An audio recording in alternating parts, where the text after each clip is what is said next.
Hello সবাইকে, সবাই কেমন আছো? কুহেলি ব্লগ চ্যানেলে তোমাদের সবাইকে জানাই স্বাগত। যারা যারা নতুন বন্ধু আছো তারা কিন্তু চ্যানেলটা সাবস্ক্রাইব করতে ভুলো না, আর ভালো লাগলে একটা লাইক করে দিও। তো সকাল সকাল দেখো দুই ভাই এখন মারামারি লেগে পড়েছে আইসক্রিম নিয়ে। তো ছোটটা কিন্তু খাবে না, ও পুরো আইসক্রিমের স্টিকটা ধরবে, এই নিয়ে চলছে এখন দুই ভাইয়ের মধ্যে ঝামেলা। তো ওরা ঝামেলা করতে থাকুক, তার মধ্যে আমার চলে এলো একটা পার্সেল।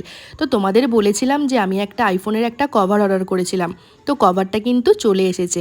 তো জাস্ট ফাটাফাটি একটা কভারটা এসেছে জানো তো, মানে লুকিংটাও ছিল একদম জাস্ট বিউটিফুল। এতটা ভালো হবে আমি নিজেও বুঝতে পারিনি।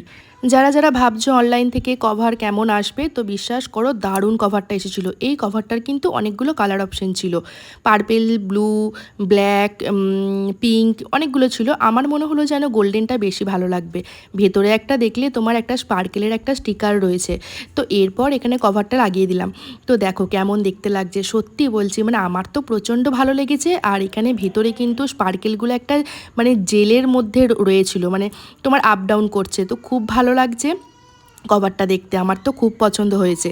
তারপর দেখো এ আবার এখন ফোনটা নিয়ে আবার ফটো তুলতে ব্যস্ত। বাবা এখনকার ছেলেদের কিচ্ছু শেখাতে হয় না, সব কিছু শিখেই তারা বের হয়, তাই না বলো?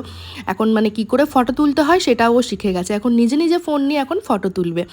তো তোমাদেরকেও বলবো যদি কেউ অনলাইন থেকে কভার কিনতে চাও তোমরা কিন্তু কিনতে পারো, খুব ভালো কভারটা আসবে। তারপরেতে চলে গেছিলাম বিকালবেলাতে একটুখানি তোমার পার্লার, কারণ আমার অনেক দিন আইব্রোটা করা হয়নি। তো পার্লারে গেছিলাম, পার্লারটা আমার একদম ছোটোবেলাকার বান্ধবীর, ক্লাস 1 থেকে আমরা পড়াশোনা করেছি ক্লাস 10 পর্যন্ত দুর্গাপুর গার্লসে। তো সেই জন্য কিন্তু আর বান্ধবীর পার্লারে যাওয়ার আর একটা কি মজা জানো, এই দেখো বাচ্চাটাকে নিয়ে গিয়ে মানে কোনো রকম কোনো প্রবলেম নেই, তারাই সমস্ত মানে গাইড করে দিচ্ছে বাচ্চাটাকে। আর যে বোনগুলো কাজ করছিল তারাও কিন্তু খুব যত্ন সহকারে কাজ করছিল। আমার বান্ধবীর তো কোনো তুলনাই হয় না, তোমরা কিন্তু আসতে পারো, দুর্গাপুর বাজারে কিন্তু ওর পার্লারটা রয়েছে। তোর নাম হচ্ছে গার্গী, কাজও কিন্তু খুব ভালো করে, ও স্পেশালি কিন্তু মেকআপ আর্টিস্ট, তার সাথে কিন্তু সমস্ত কাজকর্ম কিন্তু বেশ ভালো করে। এই যে ও এখন মিমির পার্লারে এসেছে, কোনো রকম কোনো প্রবলেম নেই, ওকে পুরো ছেড়ে দেওয়া হয়েছে, ও নিজের বাড়ির মতনই ও রয়েছে। এই জন্যই বান্ধবীর পার্লারে আসা, কারণ দুটো বাচ্চাকে নিয়ে যে কোনো অচেনা জায়গাতে গেলে খুবই প্রবলেম হবে। তো ভাবলাম যে একটুখানি দূর কিন্তু কষ্ট করে ওর কাছেই যাই। তো এই যে আমার বান্ধবী আমার কিন্তু খুব প্রিয়। হ্যাঁ, তো আমরা ছোটোবেলা থেকে একদম পড়াশোনা করেছি, একদম ছোট থেকে যাকে বলে। তারপর বাড়ি আসার সময়তে আমাদের বাড়ির পাশেই বসেছিল একটা মেলা, জানো তো, কিন্তু মেলাটা তুমি পেরিয়ে আসবে কি করে? তো বড়টা যেহেতু মানে জানে, তো বললো চলো মেলা চলো। মেলাতে গিয়ে কিন্তু কিছু কেনাকাটার নেই, শুধু খাবে। আমার বড়টা কিন্তু মেলাতে গিয়ে কেনাকাটা খুব একটা করে না।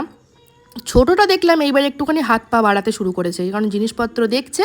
তো যাই হোক ওকে একটা ঝুমঝুমি কিনে দিয়েছি, ও ঝুমঝুমিটার দিকে দেখলাম হাত বাড়ালো, তো ঝুমঝুমি কিনে দিয়েছি। এখন বড়টা চলে এসেছে খেতে, না কি খাবে, গোলা।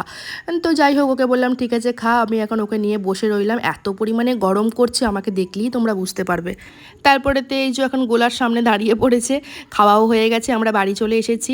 এই এখন ঝুমঝুমি নিয়ে খেলতে বসেছে, জানি না এটা কতক্ষণ ওর হাতে এটা স্টে করবে, দেখা যাক, যতক্ষণ থাকবে ততক্ষণই মানে আমার পাওনা যাকে বলে এটা, কতক্ষণ এখন ওর হাতে এটা থাকবে। ও কিন্তু নিয়ে কিন্তু খুব খুশি জানো তো, ব্যাস বলেছিলাম না কতক্ষণ এটা স্টে করবে, মানে আমার ড্রেস চেঞ্জ করার আগেই এ তোমার মানে শেষ হয়ে গেল, এর সব কিছু বিচ্ছিন্ন হয়ে গেল।